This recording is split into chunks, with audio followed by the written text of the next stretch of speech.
Meus irmãos e irmãs, bom dia a todos. Bom dia, pessoal. Bom dia. Legal. O tema que nos corresponde abordar hoje, que nos foi solicitado, é esse que aparece na projeção, cultivando casamentos sólidos em um mundo líquido. Vamos orar pedindo a bênção do nosso Pai Celestial. Senhor, ajuda-nos a ter a mente voltada à Tua Palavra, guarda os nossos pensamentos, dá-nos concentração e que fique retido em nosso coração apenas aquilo que procede do Senhor. Qualquer palavra ou ideia humana que seja afastada e que prevaleça em nós somente aquilo que é Teu, Senhor. Ajuda-nos a depender de Ti para fortalecer o nosso casamento, para fortalecer o nosso lar, nossa família, a fim de que o Teu nome seja glorificado em nós. É o que te pedimos, em nome de Jesus. Amém. Cultivando casamentos sólidos em um mundo líquido. Aí uma imagem, certo, talvez da Cordilheira dos Andes, em algum lugar do Pacífico, aí montanhas de rocha, simbolizando, sinalizando solidez, e ao redor água.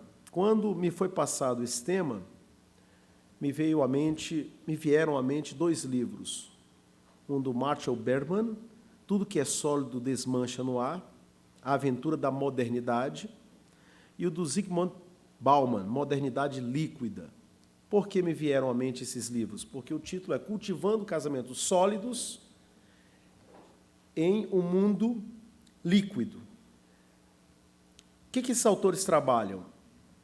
O autor Bergman, desse livro Tudo que é sólido desmancha no ar, aborda a modernidade, que ele chama de modernismo, como qualquer tentativa das pessoas entenderem o mundo atual e de se sentirem cômodas nele.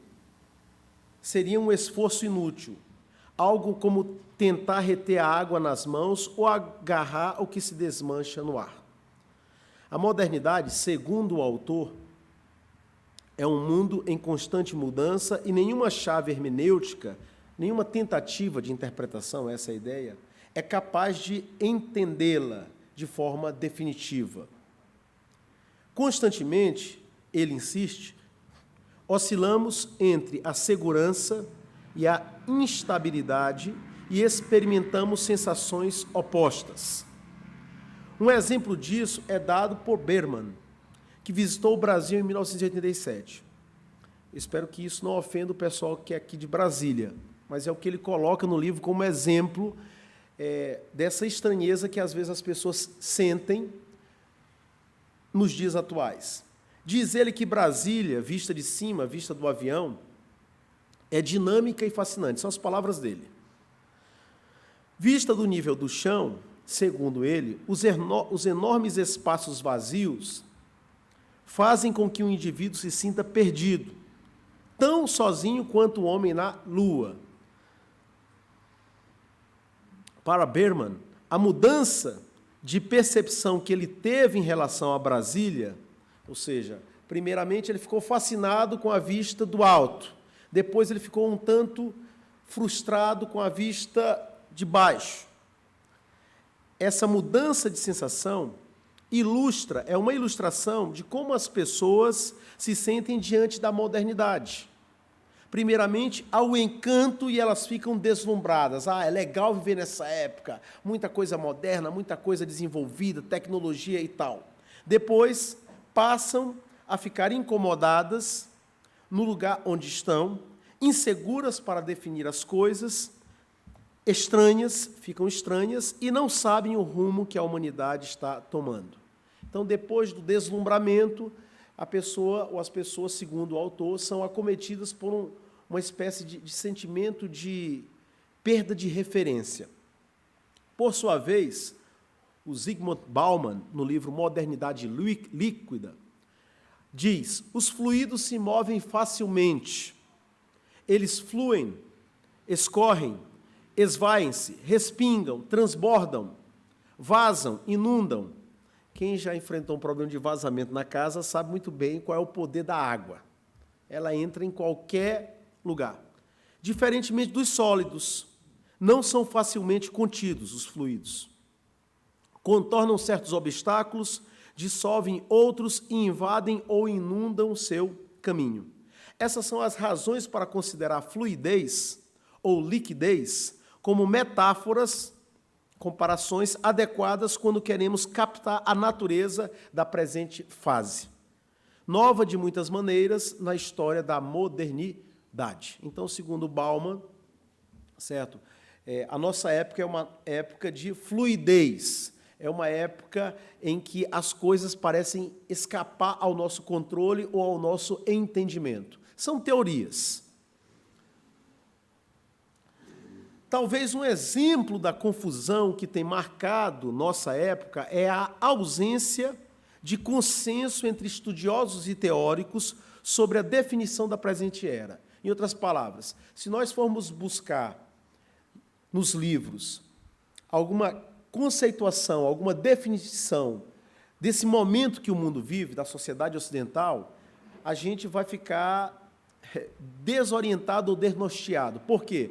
Porque não existe consenso sobre uma nomenclatura, uma tipologia, um termo, um conceito para justamente definir essa época.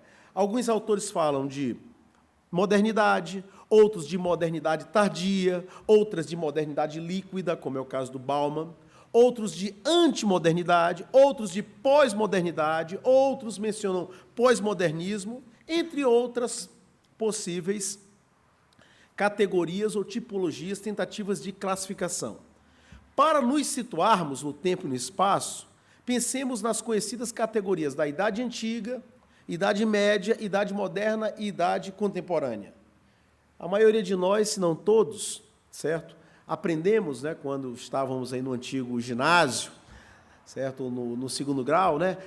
Quando estudamos História, Idade Antiga, certo? Normalmente até 476, a data considerada a queda do Império Romano. Idade Medieval, esses 10 séculos, certo? Entre a queda do Império Romano, certo? E a queda de Constantinopla, 1453. Idade Moderna, certo? Da queda de Constantinopla até a Revolução Francesa. E Idade Contemporânea, de 1789 para cá. Mas, e depois? Será que já estamos vivendo no momento pós-Idade Contemporânea? Será que estamos vivendo na fase mais tardia, mais idosa da Idade Contemporânea? Já estamos vivendo na pós-modernidade? Existe confusão, não existe um consenso com respeito a isso. De qualquer forma, o mais importante para nós, e é isso que eu quero destacar nesse momento, uma coisa assim é certa: vivemos tempos desafiadores e complexos. Eu acho que sobre isso não existem divergências, não existem discussões. Esses tempos oferecem, ao mesmo tempo, perigos e oportunidades. Para uns, é pavoroso, é aterrador viver nessa época. Para outros, é maravilhoso. Pensando um pouquinho aqui na logística da vida doméstica. As mães que agora já são avós, talvez, né, quando tiveram seus filhos, certo? Não existia fralda descartável. Talvez algumas aqui que me escutam não tenham experimentado isso, ou tenham, como a minha sogra, né, conhecido o primeiro tipo de fralda descartável, que era uma coisa muito diferente do que é hoje. E segundo várias mães com as quais eu já conversei, da antiga geração, certo? Hoje, certo, para quem tem filhos, né, tem muitas coisas que ajudam, certo? E a gente pode pensar em várias outras situações, né, como a própria máquina de lavar, né, o micro-ondas, certo? Chuveiro elétrico. Tem muita coisa boa, não tem, gente, na modernidade? A própria facilidade de comprar um carro e de se locomover. Eu me lembro, eu sou de São Luís do Maranhão, certo? Então, eu fui criança na década de 80. Ter um telefone fixo na década de 80 em São Luís do Maranhão era uma coisa de luxo. Hoje tem gente que tem 2, 3 celulares, algumas pessoas. Então, tem muitas coisas boas, mas também tem muitas coisas que não são tão agradáveis, não são tão legais de se conviver, que são próprias ou que têm se manifestado numa intensidade, numa frequência, numa proporção muito alta nessa época. Eu vou colocar isso mais à frente. E aí, nós temos que ter sabedoria. Eu gosto dessa frase aqui, que diz: o pessimista vê dificuldade em cada oportunidade. O otimista vê oportunidade em cada dificuldade. É mais ou menos como ver um copo, né? Pela metade, né? Com líquido, né? Cheio pela metade. Cheio não, né? Pela metade ali. E aí, você vê o copo vazio ou cheio? Depende da perspectiva, certo? Em relação aos tempos atuais, será que eles são necessariamente ruins ou eles são bons? Ou melhor, pode ser que existam coisas boas e existam coisas que não são tão boas, dependendo da referência, dependendo da sua condição, dependendo do seu contexto de trabalho. Então, a gente tem que ter essa sensibilidade para não amaldiçoar tudo que é moderno, tudo que é pós-moderno, tudo que é do século XXI, e, às vezes, numa atitude saudosista. Ah, boa era a época, aquela minha época quando eu era criança. Sim, eu não nego que houve coisas boas na sua época da infância, mas também houve coisas que hoje são melhores do que na sua época de infância. A gente tem que ter essa sensibilidade para procurar educar a visão e ver se existem elementos, e existem positivos, e outros que não são tão positivos ou são mesmo negativos em nosso contexto. Como eu digo aqui no texto, às vezes pode acontecer de gostarmos muito de algumas coisas dos tempos atuais e desgostarmos bastante de outras. Eu vou ter muito cuidado com o comentário que eu vou fazer agora para não ofender ninguém, tá bom? Por favor, quem tem pet em casa, não se sinta ofendido. Eu, Marconi, preferiria ter vivido numa época diferente da atual, nesse sentido de pets. Nada contra o cachorro, contra o gato, ou contra o direito que a pessoa tem de ter o gato. Mas, por exemplo, eu vivo num prédio, são 3 andares, e tem um casal que vive no terceiro, eles têm 3 cachorros dentro de casa. E são 3 cachorros grandes. Quando eles descem do terceiro andar, a gente vive no primeiro. O apelido lá interno é... Lá vem a patrulha canina. Certo? É uma barulheira, meu amigo, porque os cachorros ficam o dia todo presos. Certo? Então, quando eles descem, meu amigo... E eles só descem à noite, por causa do horário do casal. Certo? E os meus filhos já estão dormindo desde 7h30 da noite. E a cachorrada, claro, é cachorro, faz barulho. E aí depois eu já fico sofrendo com antecipação. Vai ter a volta, certo? Vai ter a volta, meu amigo. Então, assim, nesse sentido, não se sinta ofendido se você tem 3, 4 cachorros, certo? Ou seu gatinho, ou sua tartaruga. Nesse sentido, eu preferia ter vivido num tempo que não era assim. Que cachorro era cachorro e gente era gente, certo? Mas eu tenho que entender também que eu vivo numa sociedade que tem ou adotou essa característica, a gente tem que procurar, né, não infartar diante dessas situações. Muito bem. Como cristãos, é necessário saber interpretar os tempos. O nosso próprio Senhor Jesus Cristo, falou, disse também às multidões: quando vedes aparecer uma nuvem no poente, logo dizeis que vem chuva, e assim acontece. E quando vedes soprar o vento sul, dizeis que haverá calor, e assim acontece. Hipócritas, sabeis interpretar o aspecto da terra e do céu, e, entretanto, não sabeis discernir esta época? Isso está em Lucas, capítulo 12, versículos 54 a 56. Além de interpretar nossa época, já terminou a citação de Jesus, agora fala um pecador, Marconi, tá bom? Já terminou a referência bíblica. Além de interpretar nossa época, temos que saber viver nela e comunicar-se com a mesma. É fundamental isso. Não dá para ficar brigando com o século XXI. Eu não aceito, eu vou me revoltar, certo? Eu vou ficar indignado porque todo mundo agora tem cachorro, quase todo mundo tem cachorro, e eu não tenho. A gente tem que procurar se adaptar naquilo que é possível fazê-lo. Do contrário, vamos perder o trem da história, confundir o que é passageiro com o que é permanente, confundir a forma com a essência e responder perguntas que as pessoas já deixaram de fazer há muito tempo. Lembremos, Sem comunicação, e o que é comunicação?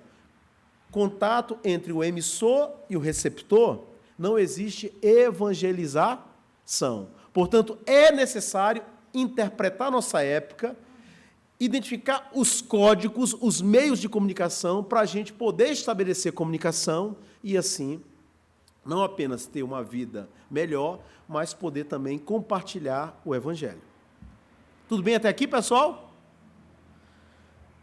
A palavra de Deus nos diz: santificai a Cristo como Senhor em vosso coração, estando sempre preparados para responder a todo aquele que vos pedir razão da esperança que é em vós. Como vamos responder às pessoas se não dialogamos com elas? Como vamos dar ou explicar ou apresentar razão da esperança que existe em nós se não conseguimos estabelecer contato com aqueles que estão à nossa volta? Outro texto, lá em Efésios: tenham cuidado com a maneira como vocês vivem. Essa versão é a NVI, a Nova Versão Internacional. Na João Ferreira de Almeida, diz: remira o tempo porque os dias são maus. Tenham cuidado com a maneira como vocês vivem, que não seja como insensatos, mas como sábios, aproveitando ao máximo cada oportunidade, porque os dias são maus. É muito sugestivo notar que, logo após dizer que devemos viver como sábios, Paulo fala de casamento, ou seja, na sequência, ao mencionar sabedoria, Paulo fala dos relacionamentos intrafamiliares. Ele diz: sujeitando-vos uns aos outros no temor de Cristo. As mulheres sejam submissas ao seu próprio marido, como ao Senhor, porque o marido é cabeça da mulher, como também Cristo é o cabeça da igreja. Maridos, amai vossa mulher, como também Cristo amou a igreja e a si mesmo se entregou por ela. É claro que na sequência do texto ele também vai falar da relação dos pais com os filhos e dos senhores com os empregados. Portanto, ao refletir sobre viver como sábios, que Paulo menciona, tenham cuidado com a maneira como vocês vivem, faz sentido, todo sentido, tratar do assunto cultivando casamentos sólidos em um mundo líquido. Esse tema é da maior importância, porque, entre as muitas razões que nós poderíamos apresentar para comprovar a pertinência, a relevância do assunto ou do tema, eu menciono 3. O casamento é uma instituição criada por Deus e é a vontade dele para os seres humanos, os únicos que foram feitos à sua imagem e semelhança. A relação conjugal é tão sublime que aparece na Bíblia como ilustração do relacionamento entre Cristo e a igreja. É o que Paulo fala na própria carta aos Efésios: por isso deixará o homem a seu pai e a sua mãe, e se unirá à sua mulher, e serão os dois uma só carne. Grande é este mistério, mas eu falo em referência a Cristo e à igreja. O casamento é tão sublime aos olhos de Deus, que é uma ilustração, que é uma metáfora da relação entre Cristo, Filho de Deus, segunda pessoa da Trindade, e a igreja, que é corpo dele, que é o seu corpo. Unir-se em matrimônio talvez seja a experiência mais enriquecedora e desafiadora que o ser humano possa ter. Se alguém conhece uma experiência mais enriquecedora e desafiadora que o matrimônio, depois, por favor, você me diga. Eu, nos meus... Tem que dizer a idade, não, Itamar? Eu, nos meus 28 anos, de Maranhão, né, de 44 anos, né, na minha experiência individual, certo? O casamento é aquilo que mais tem enriquecido e, ao mesmo tempo, se constituído um desafio para mim. Se você conhece uma experiência mais enriquecedora, mais desafiadora, que implica ou oferece mais lições e aprendizados, depois compartilhe comigo que eu ainda não descobri. Certo? Deus não nos desenhou para vivermos solteiros. A Bíblia diz: quem encontra uma pessoa, quem encontra uma esposa, que não deixa de ser uma pessoa, encontra algo excelente. Recebeu uma bênção do Senhor. Isso está em Provérbios 18, 22. O casamento deve ser honrado por todos, afirma o autor de Hebreus, capítulo 3, versículo 4. Melhor é serem 2 do que 1, diz o sábio em Eclesiastes. Uma segunda razão da pertinência do tema: em nossa época, a instituição do casamento tem sofrido ataques como jamais foi em toda a história. Na geração dos nossos pais, por exemplo, era impensável não se casar e constituir família. Hoje é muito comum nós encontrarmos pessoas solteiras, certo? Esse número cresce cada vez mais. Os meus pais, a minha mãe, ela tem 76 anos, e o meu pai tem, oficialmente, 70, mas de fato, oficialmente 69, mas de fato 70. Por quê? Porque ele foi registrado um ano depois, lá no interior do Maranhão. Certo? Na geração deles, que é a geração de alguns aqui, a geração dos meus pais, que é a geração dos pais de alguns que me escutam, era impensável uma pessoa chegar à fase adulta, ser adulto, e não se casar. Isso não era bem visto pela sociedade. Aliás, era muito comum, dependendo da região do Brasil, a pessoa se casar ainda na adolescência, na juventude. Hoje, essa perspectiva mudou muito. Além disso, não havia outra ideia de matrimônio, né, na época dos nossos pais, que não fosse a que Deus estabeleceu, a relação entre um homem e uma mulher. Ter um filho como produção independente, está entre aspas aqui, né, como a Xuxa, que há alguns anos teve a Sasha. Lembram que quando a Xuxa, né, teve a Sasha, foi todo uma notícia? Nem se cogitava. Era uma coisa impensável uma mulher querer ter um filho sem ter, de fato, sem estar casada ou sem conviver com o pai. Atualmente, isso nos tempos, né, passados, ou nos tempos aí dos nossos pais, e para muitos de nós esses valores ainda seguem de pé, graças a Deus. Mas, atualmente, na literatura, no cinema, na Netflix, nas artes, nas leis que são aprovadas pelos governos mundo afora, o chamado casamento tradicional é alvo de críticas, é desacreditado e até motivo de zombaria. A ideia de um homem casado no papel, legalmente, com uma mulher. Em alguns círculos, e é cada vez mais forte essa ideia, essa imagem, né, da família tradicional, ela tem sido combatida, ela tem sido mesmo desconstruída.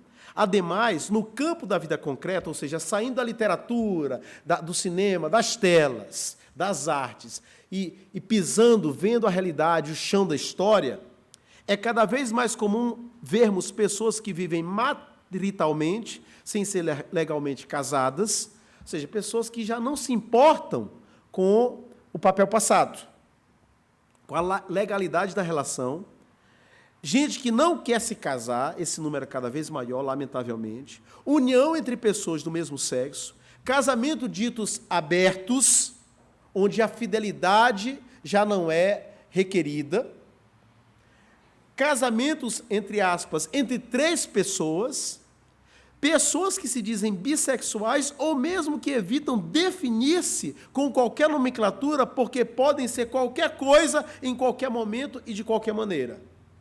E algumas dessas se dizem adeptas do que elas mesmas afirmam ser o poliamor. O que eu estou falando é novidade? Eu estou falando algo para lembrar o pastor Geraldo, de Plutão? De Marte? Isso aí, certo, tem sido cada vez mais propagado, disseminado, certo, publicado.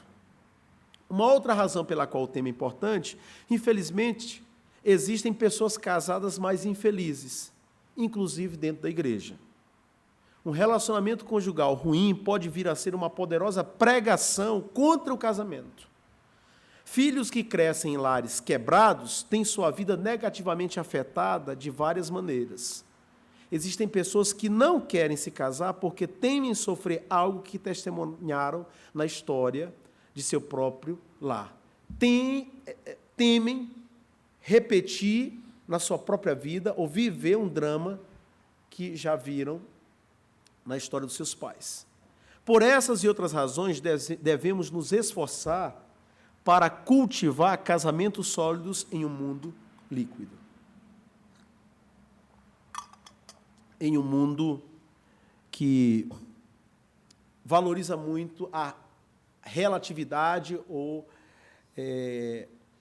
se coloca contra os absolutos, as regras, os princípios. Algumas considerações sobre casamento e família à luz da palavra de Deus. Pessoal, até aqui tudo bem? Se alguém tiver uma dúvida, certo? Uma dúvida, pode se manifestar que a gente vai tentar responder. Então, sobre casamento e família. Se queremos fortalecer a instituição matrimonial, o primeiro passo a ser dado é voltarmos a nossa atenção aos princípios estabelecidos para o seu desenvolvimento. Ou seja, consultar o manual do fabricante. Eu, às vezes, costumava dizer aos irmãos lá no Chile, compartilhar uma experiência que nós havíamos comprado uma máquina de lavar. Lá no Chile, foi nosso primeiro lar, e minha esposa não tinha chegado ainda, eu estava mobiliando, de fato, nós não havíamos casado, íamos casar em junho, eu estava mobiliando o apartamento, certo? E comprei uma máquina de lavar e fui fazer o teste. Quando eu liguei a máquina de lavar saltava, dava pulo. Eu nunca vi um negócio daquele na minha vida, certo? A paciência não é uma virtude que eu tenho, infelizmente, eu confesso. Tá, eu vou resumir a história, tá bom, pessoal? Vou fazer essa história longa, uma história curta. Eu liguei lá na empresa, na marca da máquina, e ela mandou um técnico. O técnico chegou, olhou ali, olhou a máquina, e ele tirou os ganchos que havia, certo? Na base da máquina, que são ganchos que vêm, porque quando a máquina é transportada do armazém para casa, né, ela tem que ter uns ganchos para ela não correr dentro da boleia do caminhão. E aí ele me mostrou aqui no manual, tem a instrução. A primeira coisa que diz o manual é: tire os ganchos da máquina. Quer dizer, a máquina jamais ia funcionar corretamente, porque eu não tinha lido, não tinha visto, não tinha tido a paciência de ver o manual do fabricante.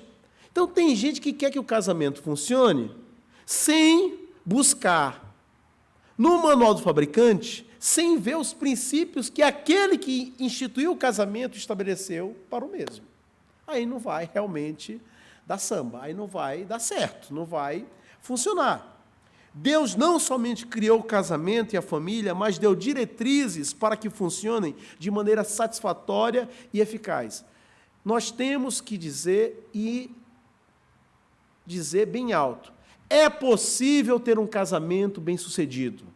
É possível ser feliz no casamento, é possível encontrar prazer, é possível se deleitar com a esposa, é possível ser fiel ao cônjuge e ter uma vida plena, é possível se satisfazer no lar. Biblicamente isso é possível e, empiricamente, na prática, nós conhecemos casais que experimentam isso que eu acabo de dizer. Por mais que o mundo queira e repita a cada instante que esse é um ideal, isso é uma utopia. Isso é uma coisa, certo, dos romances de Hollywood, da literatura. É possível, irmãos, desde que observemos aquilo que o idealizador do casamento estabeleceu. Esse movimento, ou seja, voltar nossa atenção para os princípios bíblicos, é importante porque, eventualmente, podemos nutrir ideias e imagens divorciadas dos parâmetros bíblicos. Eventualmente, a ideia é que alguns, até pela sua formação familiar, ou mesmo educacional, cultural, têm sobre o casamento é diferente daquilo que a Bíblia estabelece, que a Bíblia apresenta. Eventualmente, ideias e imagens que podem estar na nossa cabeça sobre a origem do ser humano e da família têm a ver com isso aí que está aparecendo na tela. Essa imagem aí, né, a chamada evolução. Os livros de ciência, né, os documentários na TV e na internet, alguns momentos do Fantástico no domingo, né, com alguns documentários aí importados e tal, certo? Tentam a cada instante mostrar para nós o quê? Que o homem teve a sua origem há 250 bilhões de anos e tal, certo? Apresentam teorias como se fossem fatos, como se fosse ciência, e por vezes isso já está inculcado na nossa mente, né? O homem da caverna. Em algum lugar da Bíblia vocês veem um homem morando na caverna, assim? Eu lembro de Elias, né? Que no momento foi para uma caverna. Não quer dizer, pessoal, não estou dizendo aqui, sugerindo, que jamais o homem habitou em caverna. Não, eventualmente, há alguns anos eu vi uma notícia aí de um homem no interior, não sei se de Minas ou de Goiás, desculpe os mineiros, certo? Que vivia lá isolado, afastado da sociedade, vivia numa caverna. Não é que nunca isso tenha acontecido, mas, pessoal, vamos ter cuidado para a gente não conceber uma ideia de família e de desenvolvimento da sociedade humana a partir de fontes e referências que não são a palavra de Deus. Que o homem veio de um primata, né, de um ancestral, né, que a partir do momento, né, macacos, gorilas de um lado e se desenvolveu o ser humano do outro. São teorias, pessoal, são teorias e muitas delas já têm sido superadas em alguns lugares, mas ainda continuam sendo ventiladas e transmitidas a nós como se fossem verdades. Certo? Até nos desenhos animados. O que a Bíblia diz? Primeiro casal, então formou o Senhor Deus ao homem do pó da terra, e lhe soprou nas narinas o fôlego da vida, e o homem passou a ser alma vivente. Disse mais o Senhor Deus, não é bom que o homem esteja só. Far-lhe-ei uma auxiliadora que lhe seja idônea. Então o Senhor Deus fez cair pesado sono sobre o homem, e este adormeceu. Tomou uma das suas costelas e fechou o lugar com carne. E a costela que o Senhor Deus tomara ao homem, transformou-a numa mulher e lhe a trouxe. Ora, um e outro, o homem e sua mulher, estavam nus e não se envergonhavam. Isso é o que diz a palavra de Deus sobre a origem da humanidade. É nisso que eu acredito, e é nisso que todo filho e filha de Deus, que reconhece a Bíblia como palavra de Deus, deve crer. Ah, pastor, mas isso aí o pessoal lá na academia, na universidade, não aceita. E tem tantas outras coisas que eles aceitam, que são contrárias à palavra de Deus. E desde quando eles são referência para mim? Ah, mas é porque isso daí o pessoal acha que é fábula, que é mito, que é lenda. Qual o problema? Jesus foi aclamado pelas multidões, os apóstolos foram aplaudidos. Meus irmãos, existe um preço a pagar, é o preço da fidelidade a Deus. É o preço de crer naquilo que o Senhor diz. A união conjugal, diz Esdras Bento, um autor que escreveu o livro A Família no Antigo Testamento, História e Sociologia, publicado pela CPAD, editora da Assembleia de Deus. A união conjugal, portanto, antes de ser um contrato jurídico, era um ato de amor, companheirismo e cumplicidade em que as principais necessidades humanas eram plenamente satisfeitas. Homem e mulher se autorrealizavam um no outro. Assim foi como Deus criou. Adão e Eva, diz a Bíblia, tiveram Caim, Abel, Sete e outros filhos e filhas. Nos primórdios, as pessoas viviam em clãs. O que é um clã? Um clã é um agrupamento familiar, é uma comunidade de aparentados, que descendem, por ser aparentados ou parentes, de ancestrais comuns. Exemplos disso, Noé, Abraão, Ló e Jacó. A época dos patriarcas, a gente, quando lê a Bíblia, né, encontra Jacó com seus filhos, certo? Com as esposas dos seus filhos, havia ali uma comunidade, um grupo, um clã. Noé, por exemplo, diz a Bíblia, era homem justo e íntegro entre os seus contemporâneos. Noé andava com Deus. E aqui a gente tem que destacar algo em Noé. Ele acreditou no que Deus disse. Deus anunciou a Noé a vinda do dilúvio. Noé construiu a arca e anunciou o juízo divino a toda a sua geração, inclusive aos da sua parentela. Noé, segundo a Bíblia, foi pregador da justiça. Alguém já disse que Noé foi o missionário mais eficiente do mundo, pois sua mulher, seus 3 filhos e as esposas dos seus filhos creram na sua pregação e entraram na arca. Que coisa maravilhosa!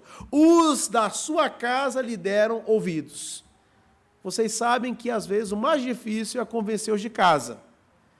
A mulher, os filhos e as noras de Noé acreditaram na palavra de Deus, anunciada por ele, e foram salvos. Nos tempos pré-diluvianos, ou seja, na época de Noé, anterior ao dilúvio, as pessoas viviam bastante. Exemplos, Matusalém, 969 anos. Noé, 950, Adão, 930. A alimentação dos filhos de Deus era à base de frutas e verduras, e não se conhecia o arco-íris. O arco-íris foi estabelecido no contexto, certo, do pós-dilúvio, certo, quando Deus firmou um pacto com Noé, certo, e jurou jamais voltar a destruir, né, a humanidade daquela forma, com chuvas, com água torrencial. Viviam em tendas, porque não tinham habitação fixa, né, eram nômades, eram praticantes do nomadismo. Lavravam a terra e tinham rebanhos domésticos. A Bíblia fala que Abel ofereceu sacrifício ao Senhor da gordura dos seus rebanhos.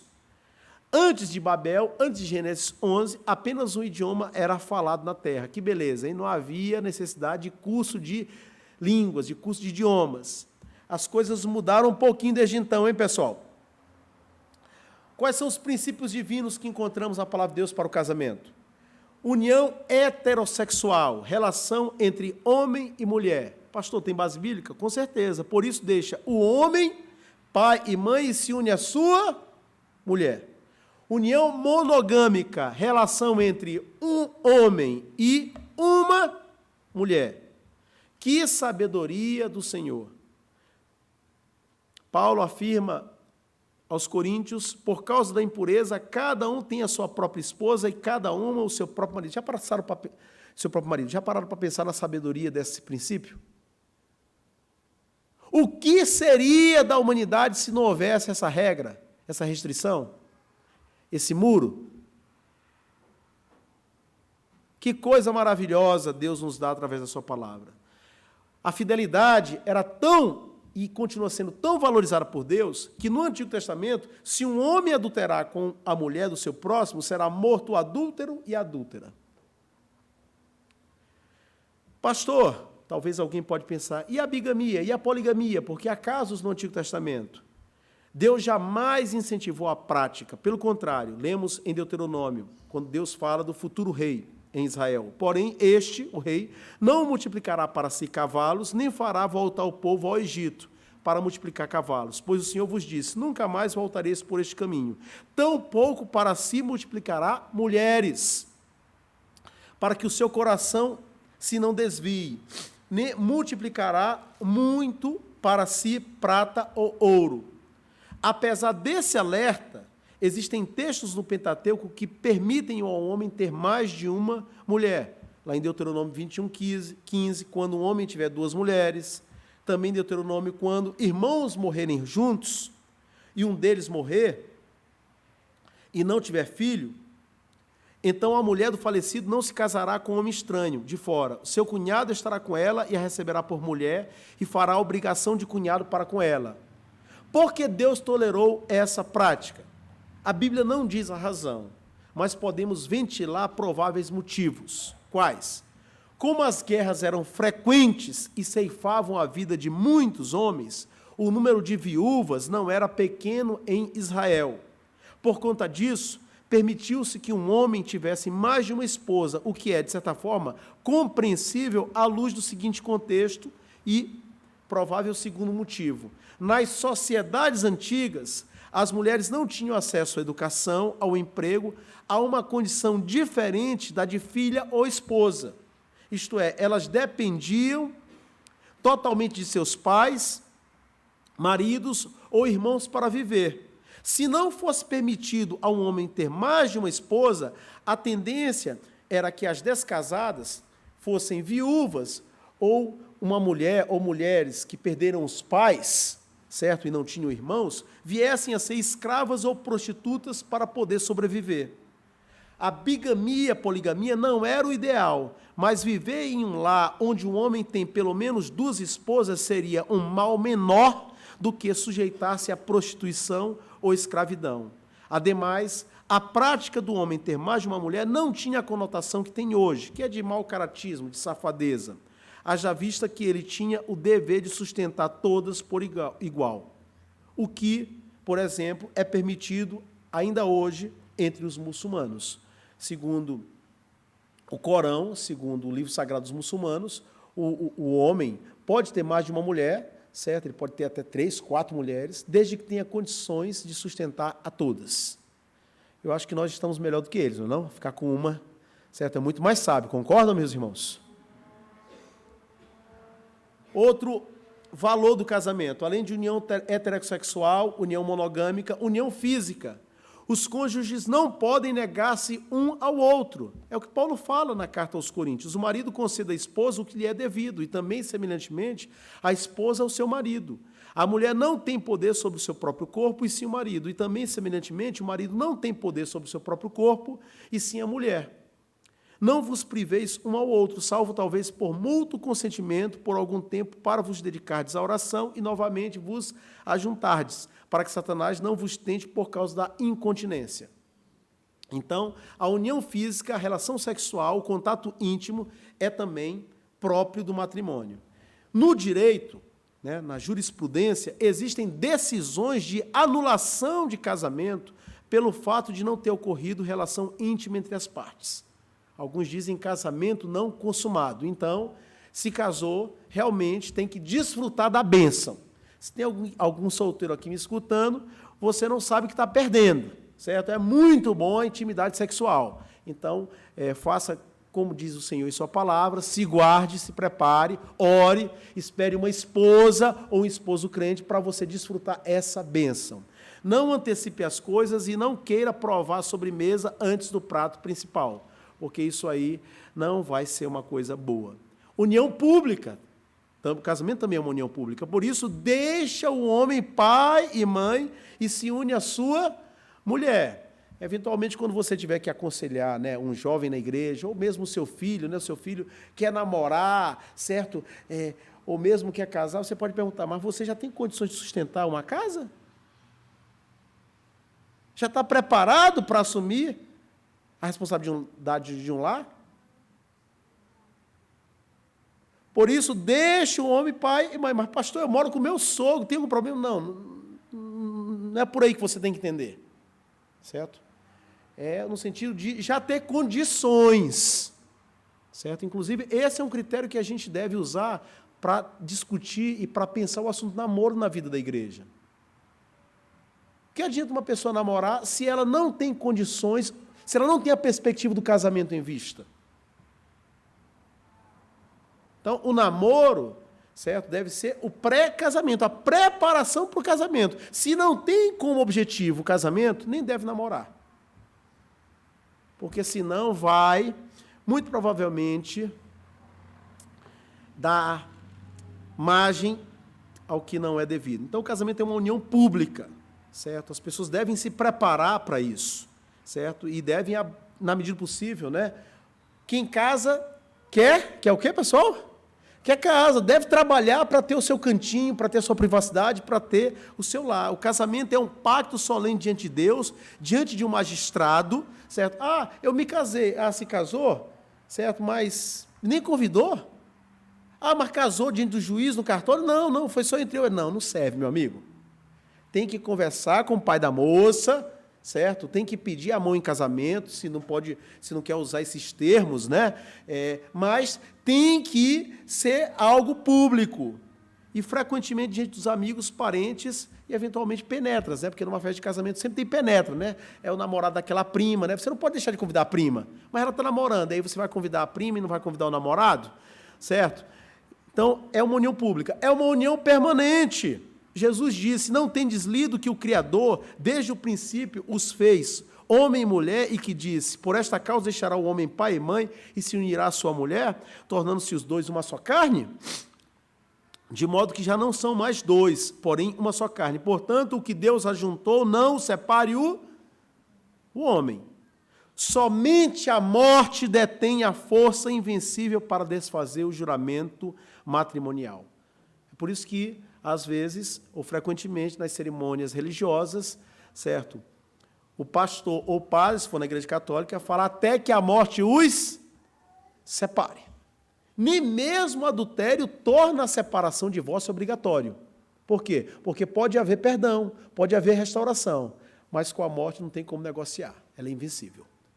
Então, é uma união permanente. Outro princípio do casamento, união que objetiva o prazer do casal e a propagação da família e da igreja. Alegre-se com a esposa de sua juventude.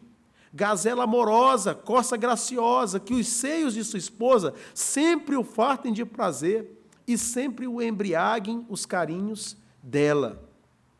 E Deus os abençoou e lhes disse: sede fecundo, multiplicai-vos, enchei a terra e sujeitai-a. Herança do Senhor são os filhos. Um dos absurdos, irmãos e irmãs, das relações homoafetivas é a impossibilidade de gerar filhos, porque é antinatural. Na época que eu era criança, ou adolescente, se dizia: homem com homem vira o quê? Lobisomem. Mulher com mulher vira o quê? Jacaré. Não tem como, meu amigo. Não tem como, papai. É curioso que quando a gente olha para os animais, né? Vocês já viram cachorro tentando... Cachorro homossexual, já viram? Galinha homossexual? Nem na lei, nem no mundo dos bichos isso acontece, gente. Mas aí o pessoal quer fazer, quer empurrar a goela abaixo, que é uma coisa natural. Não é. O orifício anal não foi feito para aquilo que as relações homoafetivas planteiam, sugerem, propagam. Entenderam o que eu disse, verdade? Orifício anal é escapamento, é esgoto. É importante que a gente diga as coisas de uma maneira clara, para a gente colocar os pingos nos is. O que Deus fez é perfeito. A anatomia do homem, certo, é coerente, é compatível com a anatomia feminina da mulher. E hoje, cada vez mais, tem aí sido informado o indivíduo que nasce menino e quer ser mulher, e vice-versa. Gente, isso aí vai contra o que Deus estabeleceu na sua palavra. Então, esses são os princípios divinos para o casamento. E para a família? Eu começo com uma frase do pastor batista Israel Belo de Azevedo, que diz: terra de todos nós, a família, é o território onde vivemos e morremos. Em dois sentidos. Ali se desenvolve a história toda de cada um de nós. Ali nossas potencialidades se desenvolvem, desde que amados, liberados, estimulados, e ali podemos morrer a cada dia, rejeitados, sufocados, decepados. A base dos princípios familiares bíblicos é a sujeição no temor de Cristo. Essa é a base.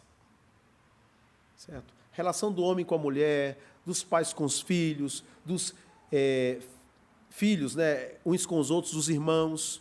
Por isso é que a Bíblia diz: sujeitando-vos uns aos outros no temor de Cristo.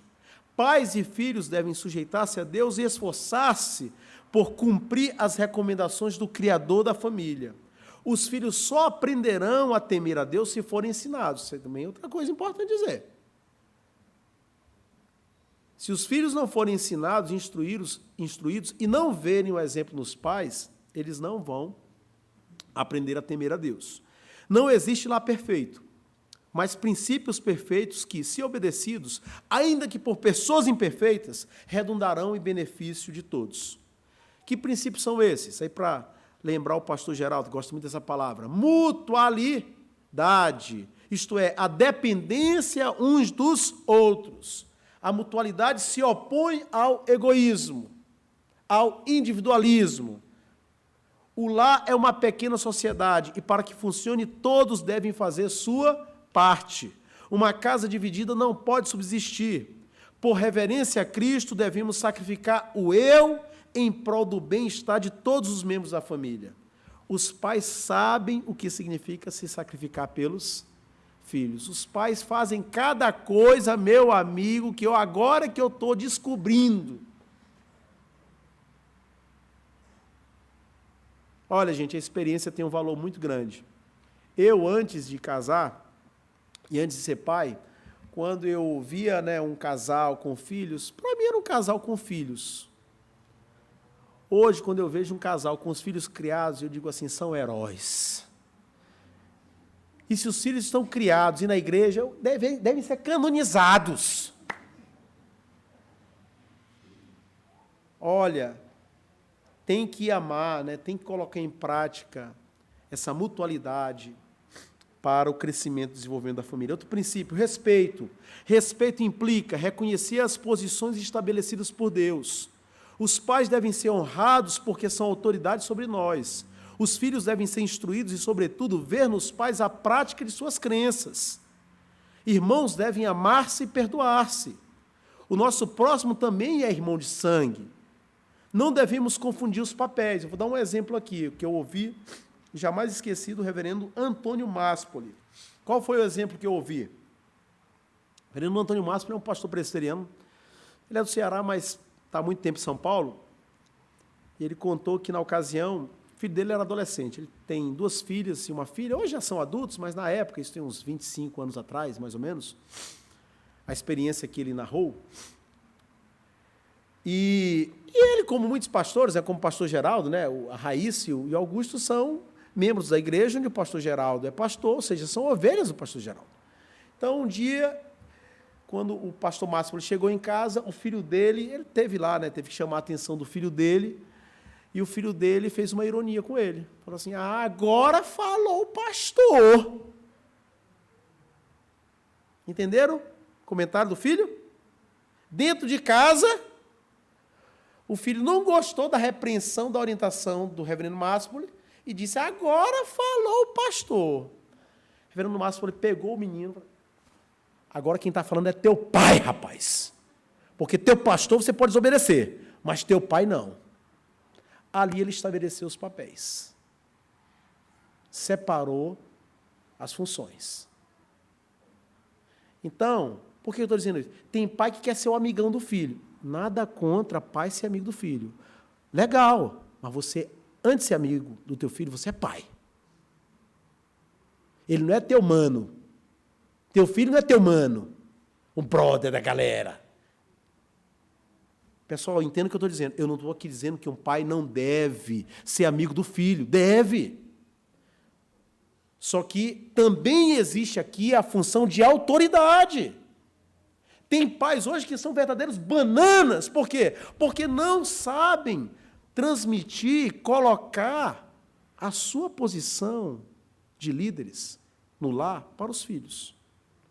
Então, é um desafio esse equilíbrio, certo? Mas a gente deve buscá-lo. Levar em alta conta o interesse do outro, isso também é respeito. Seu filho gosta de música, mas você acha que música não dá futuro para ninguém. Você lembra aí de um amigo que foi pela música, hoje ele está aí, certo? É hippie, ou está na praça, aí, todo tatuado, cabelão grande, tocando, vivendo de esmola. Certo? Negocie com seu filho para estudar música ou algo que você acha mais promissor. Então, tem que procurar, né, transformar o limão em limonada. Levar em alta conta as limitações do outro. Por exemplo, seu marido tem dificuldade com críticas. Evite criticá-lo, procurando uma forma de dizer que não soe como crítica. Procura um caminho, né? Cada pessoa, de certa forma, é uma ilha. E para chegar ao coração de cada pessoa, tem que ser construída uma ponte. Certo? E tem gente que é mais melindrosa, que é mais manhosa, que requer mais sensibilidade. Então, a gente tem que também levar isso em consideração esse aspecto. Promover o bem-estar, o prazer do outro. Você não quer ir à praia, mas seu irmão quer, e vocês vão. Você não curte tanto aquele passeio familiar, mas vai porque é sua família e isso é melhor do que ficar em casa no celular, vendo futebol, lendo o livro mais recente que você adquiriu. Sua família é mais importante. Então, respeito também significa ou implica o bem-estar do outro ou daqueles com os quais nós convivemos. Outro princípio, complementaridade. Reconhecer que na família, cada um complementa o outro. A vida familiar é como uma orquestra composta de vários instrumentos. Uma boa pergunta que cada um deve se fazer é: que necessidade na sua família você está complementando? Você é um sanguessuga? Você é tipo um parasita que só suga, que só explora, ou você também contribui, você também colabora? O egoísta perguntará: o que não me estão dando? Mas você perguntará: o que posso dar para a minha família? Complementaridade é sinônimo de parceria. Na sua casa, existe complementaridade nas tarefas domésticas? Não vale dizer assim, pastor, minha esposa faz a comida e eu como. Não, não vale dizer isso. Certo? Você tem a capacidade de ajudar a mamãe a arrumar o quarto, a fazer a cama, a lavar a louça, a perguntar, papai, como eu posso te ajudar hoje? Às vezes o pai está ali, né, atabalhoado, cheio de compromisso, correndo, certo? Querendo abraçar o mundo com 2 braços, porque a vida é corrida. Qual é a sua contribuição, filhão? Filhota, como você pode ajudar a mamãe e o papai? E os pais devem, na medida do possível, também ensinar os filhos a participar da vida, das tarefas domésticas. Outro princípio, né, ou outros exemplos. Uma mãe e esposa pode parar de estudar para que seu filho ou esposo o faça. Vencida esta etapa, chegará a vez de outro fazê-lo, o que talvez exija sacrifício do ou dos filhos ou do esposo. Um pai pode aumentar sua carga de trabalho em mais de um emprego por um certo tempo. E durante essa fase, todos economizarão para a aquisição de uma casa própria ou para o pagamento de dívidas. Um filho pode trocar de igreja, se isso for melhor para todos. Eu conheço famílias, né? Certo? Tenho vários amigos que são pastores, que quando os filhos chegam na fase da juventude, ou na fase adulta, né, o filho não quer...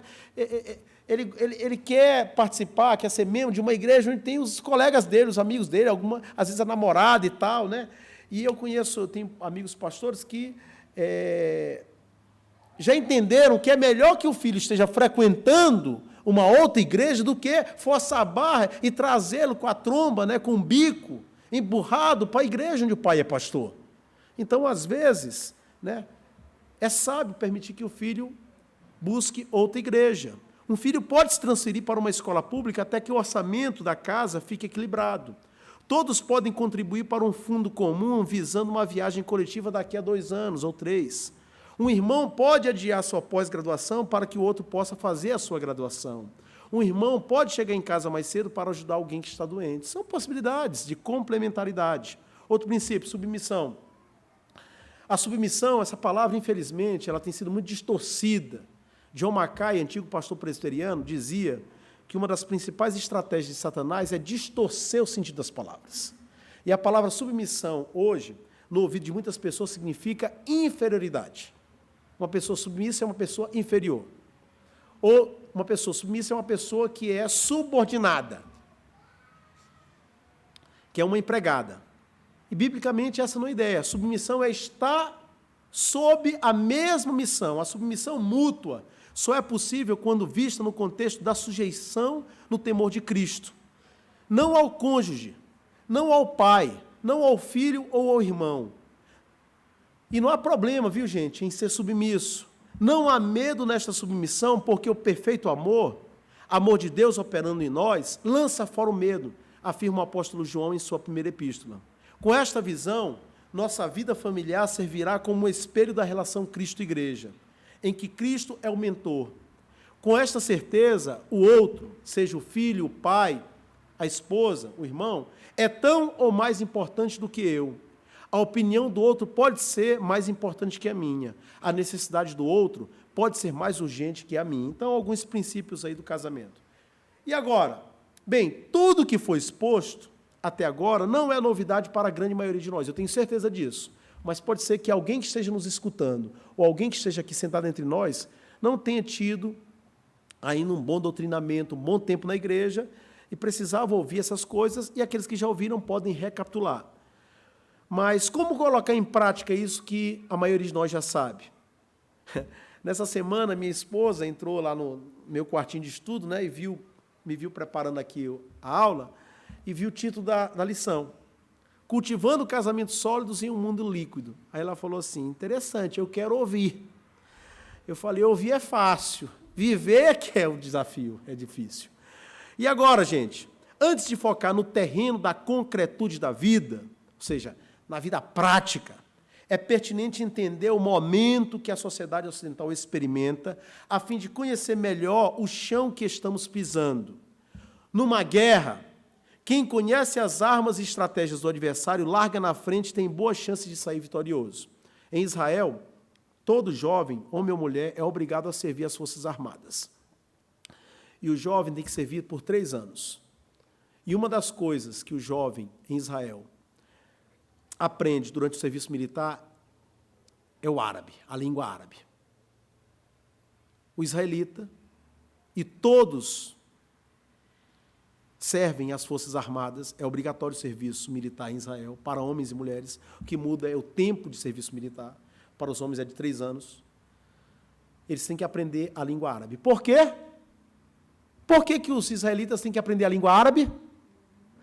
Porque Israel é rodeado de países árabes que odeiam a nação de Israel, são os inimigos de Israel. E no possível confronto, no possível conflito ou guerra, saber o que o outro está dizendo faz muita diferença. Trazendo aqui para nós, é importante que nós entendamos o momento que o mundo vive. Em Cristo, sabemos, já somos vencedores, mas e na vida conjugal? No relacionamento com os filhos? Na forma de tratar o irmão em casa? Já somos vencedores? Lembremos, uma igreja só é forte na medida em que seus lares sejam fortes. Uma das razões que explica por que a igreja, de uma forma geral, em nossa época, é tão debilitada, é tão deficiente, é tão pouco poderosa, é porque os lares estão muito deficientes, debilitados, os casamentos estão muito enfraquecidos. Se queremos uma igreja mais operosa, mais atuante, mais impactante, é preciso investir na família, é preciso investir nos casamentos. Precisamos melhorar a qualidade dos nossos casamentos e crescer como pais e filhos.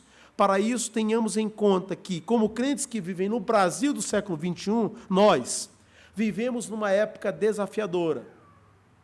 Independente de como qualificamos nosso tempo, pós-moderno, antimoderno, modernidade líquida ou gasosa, existem realidades e processos que são recentes ou inéditos e que, por conta disso, apresentam desafios importantes para a presente geração. Nós sabemos, tudo que é novo ou incomum gera receios, desconfianças e incertezas. Durante muito tempo, a igreja foi a única fonte de autoridade no mundo ocidental. Por exemplo, na época da Idade Média, esse período que abarca mais ou menos 10 séculos, do século V ao século XV, 1000 anos. Qual era a fonte de autoridade? A igreja. E o que a igreja falava era inquestionável.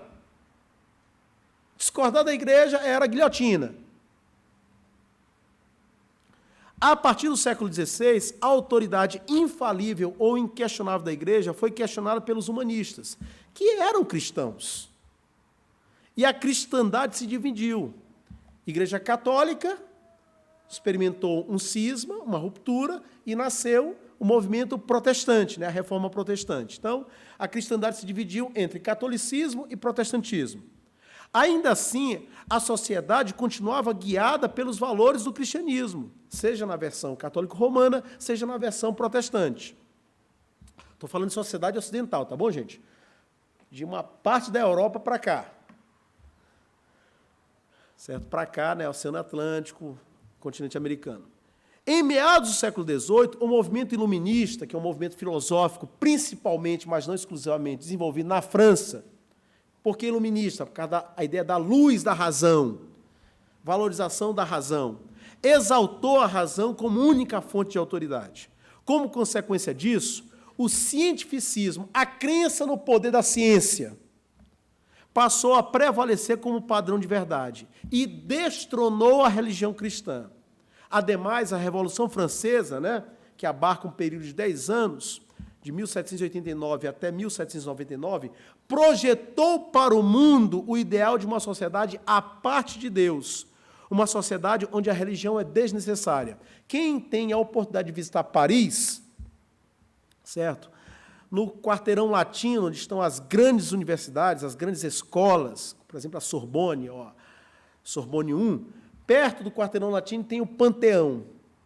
O que é o Panteão, O Panteão é um prédio belíssimo, certo?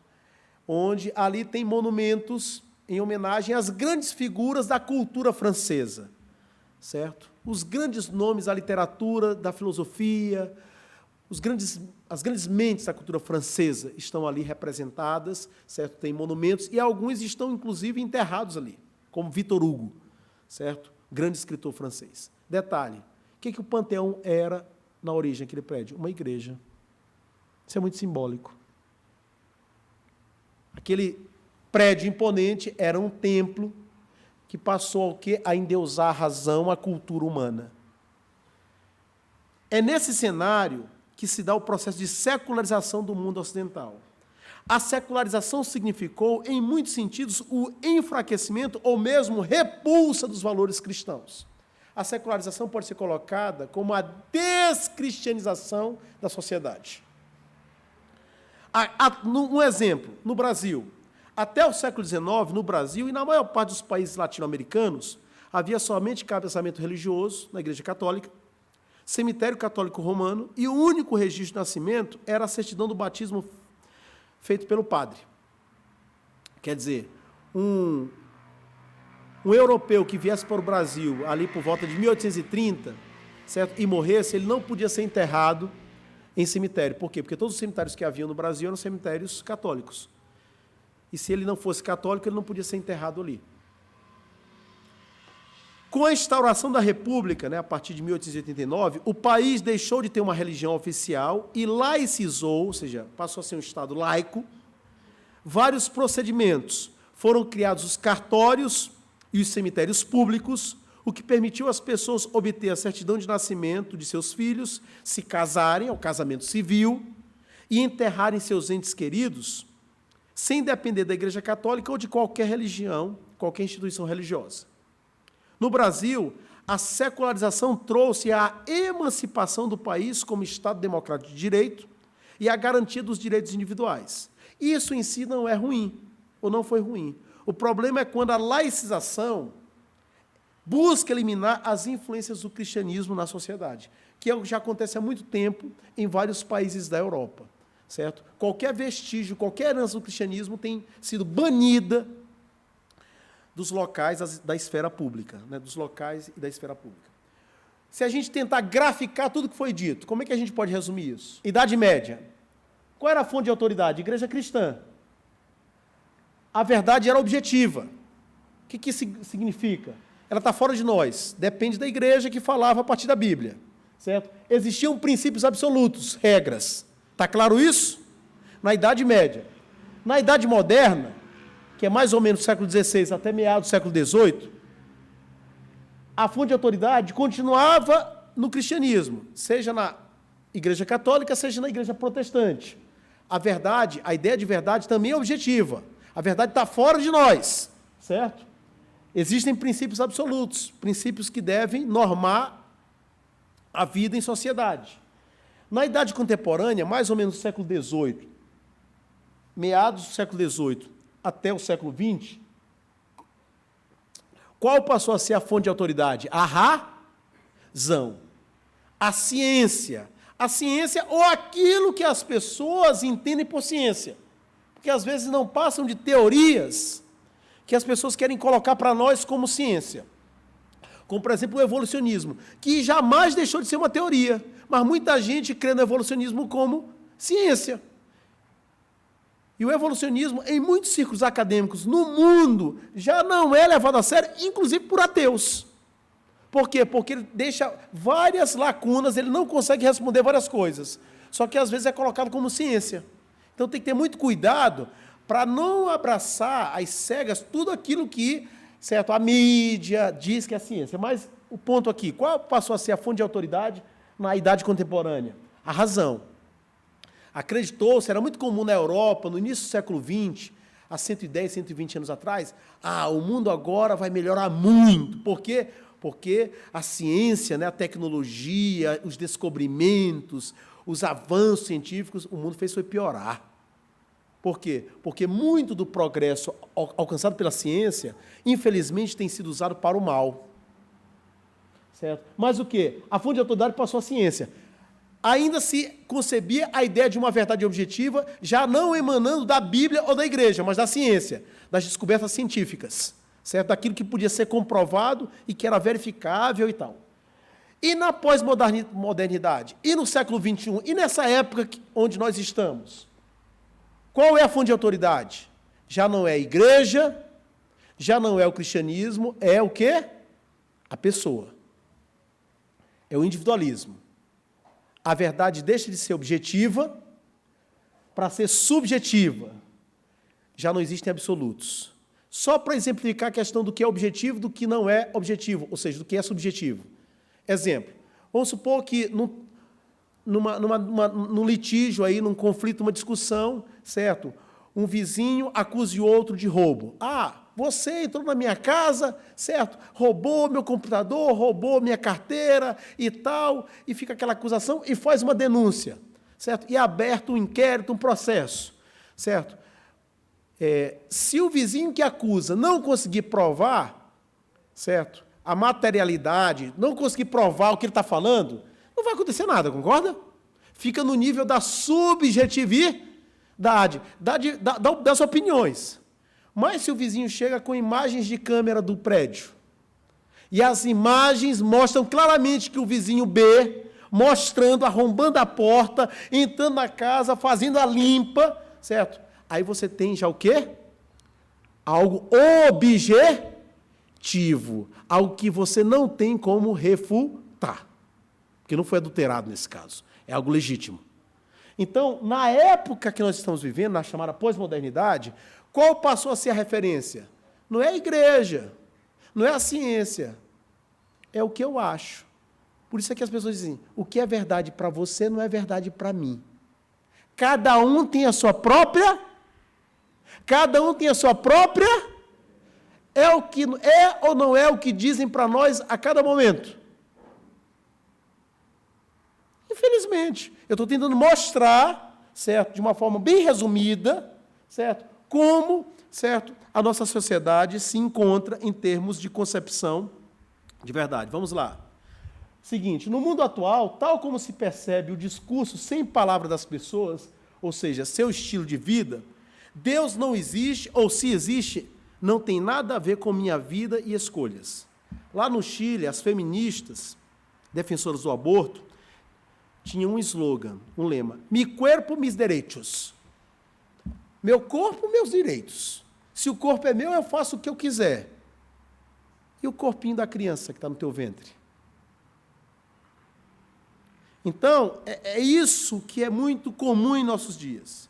Isso nos lembra uma frase do Dostoiévski, esse escritor russo que viveu no século XIX, que diz, se Deus não existisse, tudo seria permitido.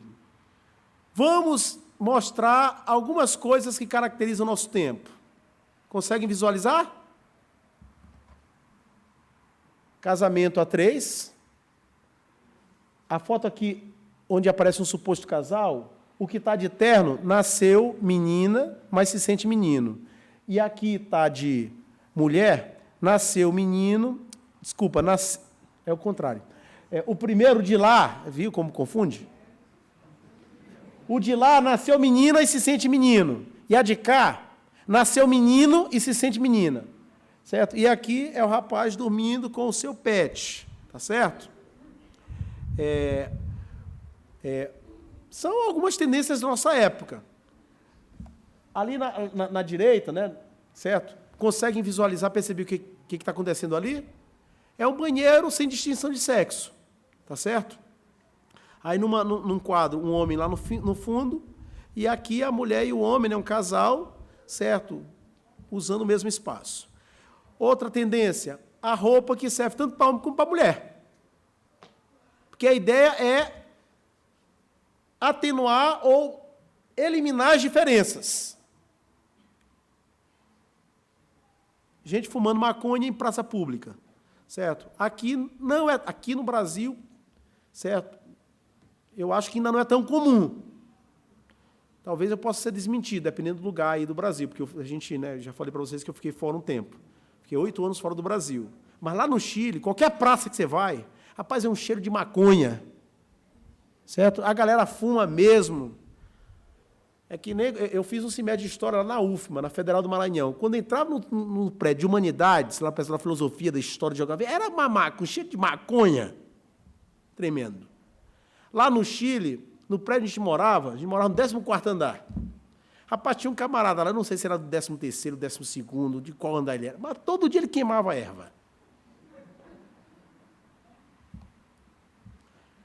Consegue visualizar aí o que está na foto? É gente bem próxima uma da outra, ou umas das outras, mas cada uma com seu celular, tá bom? E na outra ali, 5 pessoas sentadas, 4 com o celular na mão e a outra, né, sem celular, contando estrelas. Outra tendência da nossa época. A criançada, né, os meninos, as crianças, desde cedo com a tecnologia na mão. Não estou dizendo, pessoal, que a tecnologia é ruim, ou que você, pastor, você está dizendo que não pode dar tablet, que é pecado dar tablet para o filho. Não estou dizendo isso.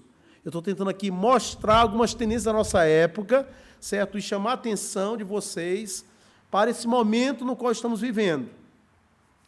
Conseguem decifrar o que essa imagem sugere ou diz? Hein?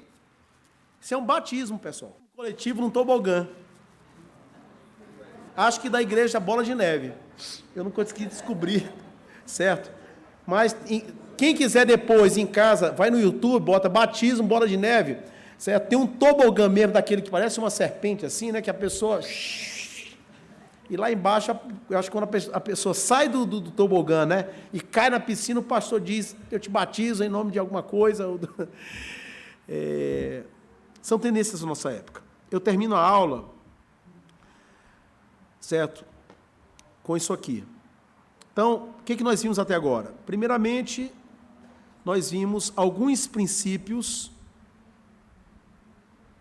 de casamento e família na Bíblia, né? Casamento é uma união heterossexual, monogâmica, união física, união pública, união permanente e união que objetiva o prazer do casal e a propagação da família e da igreja. E a família? Destacamos alguns princípios, todos eles alicerçados sob o temor de Cristo.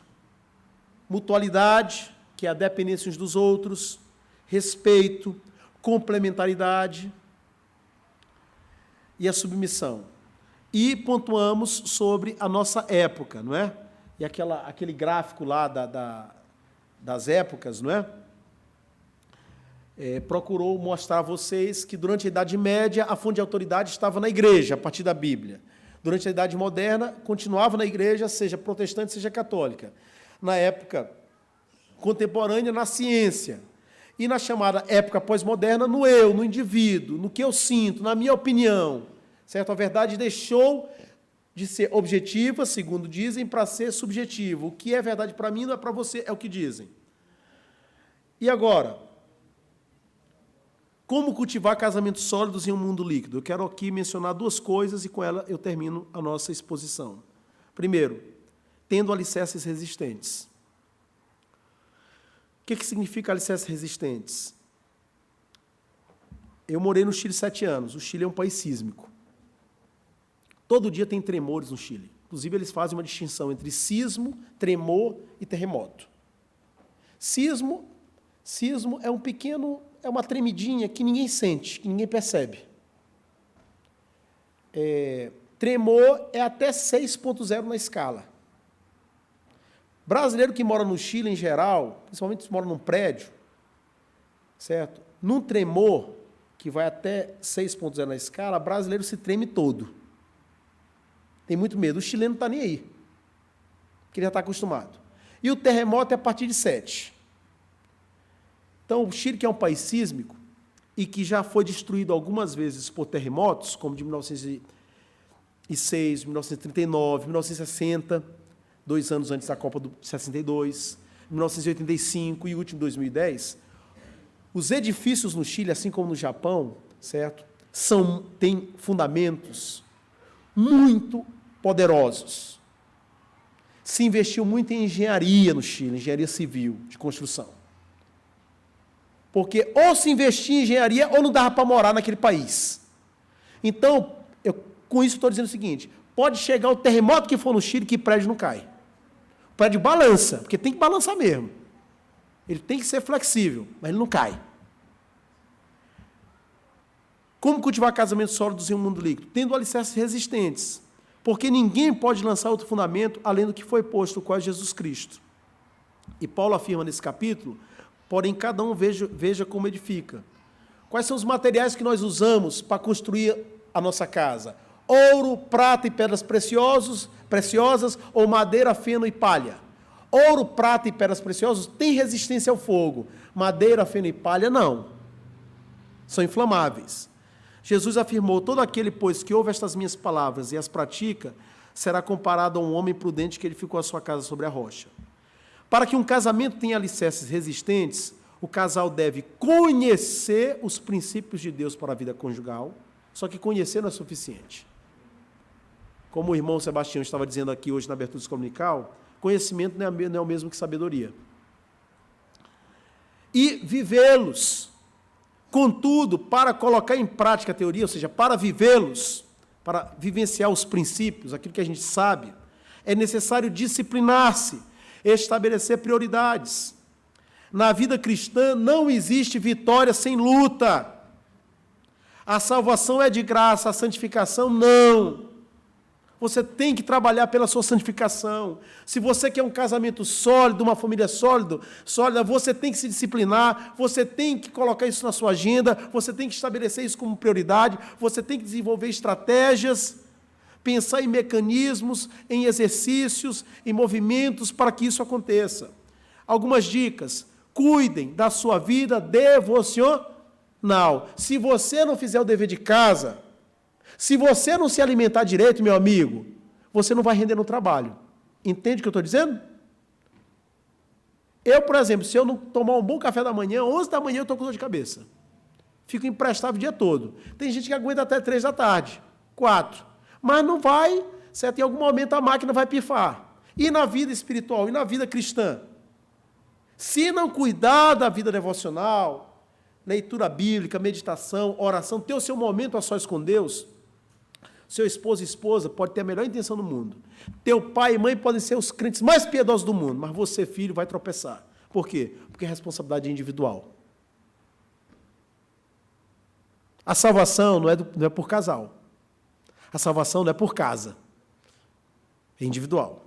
Segunda dica: conservem bons hábitos juntos. Conversem, orem, assistam filmes. Pastor, eu não gosto de assistir filme. Eu sou que nem a sua mãe, pastor. Não gosto de assistir filme. Sai para passear, vai mexer com planta, vai mexer com bicho, junto com a esposa. Descubram coisas que apetecem, que agradam os dois. Não é possível que não existe.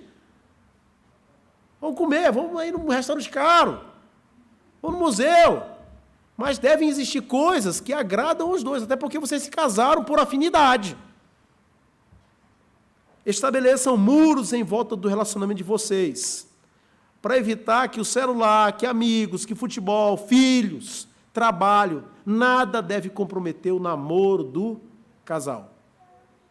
Pastor, se eu falo isso aí, então o senhor pratica bem? Não é assim, não. Isso aqui também é uma luta. Principalmente agora, com 2 furacões em casa. Certo? Busquem ajuda para enfrentar problemas especiais. Existem problemas, existem desafios, certo? Que são mais complexos. Numa ocasião, os discípulos voltaram e falaram assim para Jesus: Jesus, Senhor Jesus, não conseguimos expelir demônio. Jesus falou: para essa casta requer o quê? Jejum e oração. Tem guerras, tem lutas, tem batalhas que, pessoal, sozinhos a gente não vai conseguir enfrentar. Vai precisar de ajuda. Pornografia, ira, preguiça, obesidade, insônia, depressão, e a lista poderia aumentar aqui bastante, certo? Busquemos ajuda pastoral. O que significa isso, pastor? É procurar o pastor geral? Não necessariamente.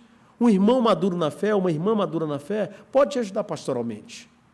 Nós somos o corpo de Cristo. O importante é que você busque ajuda. Pratiquem a profilaxia. O que é profilaxia? É a prevenção e não a afilaxia. O que é a afilaxia? O descuido, a negligência, a ausência de medidas preventivas. Preste atenção às faíscas, aos sinais, aos alertas.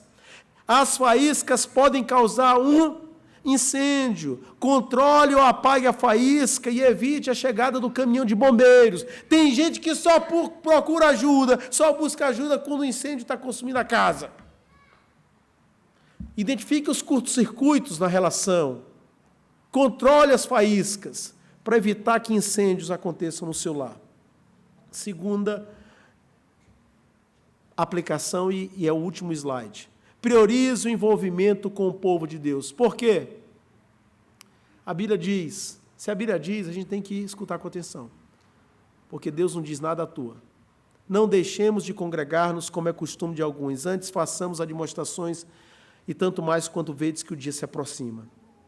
A imagem que aparece, certo, é uma representação do povo no deserto, né? O tabernáculo e as tendas, as cabanas ao redor. É uma imagem sugestiva. Deve implicar para nós, ou significar para nós, que a nossa família, a nossa tenda, a nossa casa deve estar próxima da igreja. A comunhão dos santos é, depois da vida devocional, o melhor antídoto para evitar o mundanismo. Podemos deixar de ler a Bíblia e orar em casa, mas a leitura bíblica e a oração jamais estão ausentes da vida da igreja. Aqui somos edificados e participamos da ceia do Senhor. Certo?